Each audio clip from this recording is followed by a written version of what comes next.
What's up, people of the internet, and welcome back to a brand new review. And today I'm reviewing this Gundam, which isn't actually an actual official figure, it's kind of a custom. So let's get right into the review. So for packaging, of course, I've already said that I love the Gundam boxes. They look so cool, the art is great. On the back, there isn't any art, but that actually also I like that also because the box looks homemade, which also adds character. And yeah, overall looks pretty good. Now, onto the figure itself. So, this is how the figure looks. This is a Kitbash of the Gundam Deathscythe and the Kamiki Burning Gundam, which the Kamiki has my favorite design, and this has some of my favorite articulation, because this guy had an up crunch joint, which is like a hinge, but I swapped it out because it popped off a lot. Anyway, he has some really cool shoulder pads. Let me plug the leg in again. I really like this samurai armor here, and with the katana, it looks awesome. Also, the whole color scheme is pretty cool, and I love the heel-ish looks on the feet. They look pretty good. He had armor on the ankles. The joint was something like this, I'm pretty sure. Like, this is how the armor looked, but mine broke, so I had to swap them out for another Gundam which was already kind of broken. Now, on to accessories. So, because I kitbashed it kind of, I'll just show the original hands and then I'll show the accessories I'm actually using for this Gundam. So, he has these thumbs up gripping hands and some relaxed hands. He also has some normal gripping hands, but they're in my display and I'm too lazy to get them, so yeah. And you may be wondering, what is he gripping with those hands? Well, he comes with his scythe. And the cool thing is that there is a hinge, so you can make it like a spear. And there are two effects, which one of them is the smaller, and the other one is bigger, which in my opinion looks cooler. There is also a smaller, like collapsed version of the scythe, so you can store it on the back. But of course I swapped the waist pieces, so I can't store it on the back. He also comes with this cool shield thingy, which the sword here can open, and you can plug in a blade thingy. And also I'm pretty sure that it flies at some point like this, so you can use this as a boost effect. I'm not sure if it does, but I'm 90% sure.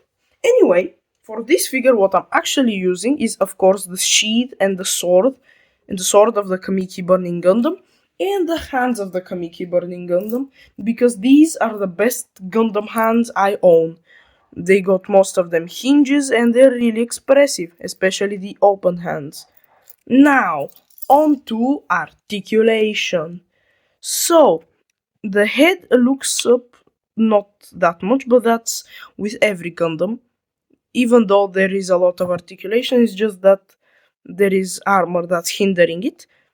It looks down pretty far down. Of course, side to side, and some decent tilt. Shoulders, only at the shoulder, go up this much, so none at all. But there is a hinge in the arm which allows them to go around the T-pose. We of course got the full rotation. Be careful, as these can pop off, but they don't pop as often as the Kamiki Burning Gundam. Of course, the bicep swivel, the double jointed elbows, and the wrist ball joint and hinge with the Kamiki Burning Gundam. The arm does have dedicated butterfly joints, which allow it to move pretty well in. That's some great movement. As I said, he has an up crunch joint, but it popped off a lot, so I'm just using the ball joint, which does have some decent crunch, mostly because there's actually a joint here at the diaphragm, which allows it, but most of all it's because of the joint in the waist, of course, swivel, and yeah. Now let me move the hands up. We have, of course, the moving skirt piece, legs kick up forward this much, backward not that much. They're kind of on a drop down system. Yeah, also with the kitbash, one of the legs really loves to pop off. But yeah, you can kind of see they can kind of move like this. Of course, we got thigh swivel. We got double jointed knees, which also move a little bit of the shin thingy, the kneecap, which looks great. With the swapped ankles, he gets a ton of range back and some range forward, but the back one is really funny. We got a ball joint for the pivot. Be careful, this is how much it pivots. That's not a lot, be careful, because that's exactly how I broke mine.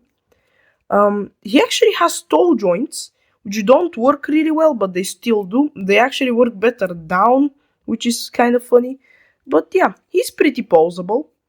Here is the Gundam in my anime display. He's of course a little bit shorter, and here's him next to your average $20 scam.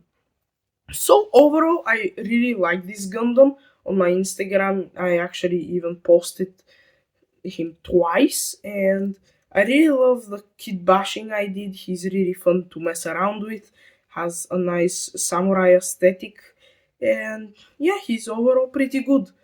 Of course, there are the problems with your average Gundam with the ball joints in the hands sometimes popping off easily, but it's not that bad. See ya, people!